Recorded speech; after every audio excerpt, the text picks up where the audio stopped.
Hi, this is the TCL Tab 10 second generation, and I'll show you how to add the remove home screen widget on this device.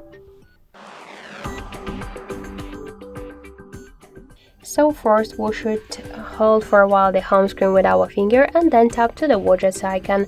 After that, you'll see here all of the available applications which widgets you could add. For example, the calendar got two types of the widgets. Let's open it, and here let's hold the widget and drag it to our home screen.